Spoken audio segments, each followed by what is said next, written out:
Hej og velkommen til vores forsøg. I sidste uge lavede vi vores egen alkohol, og det gjorde vi ved hjælp af gær, sukker og vand.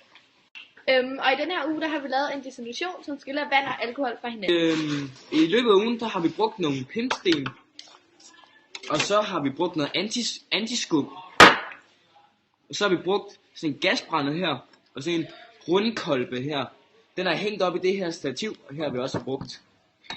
Den er simpelthen hænget heroppe i. Og så der har været ild i. Så har den varmet den op. Og så har vi brugt noget vand. Og vores endelige resultat, det er sådan noget her. Sådan noget fuldstændig gennemsigtigt noget. Alkohol. Yes.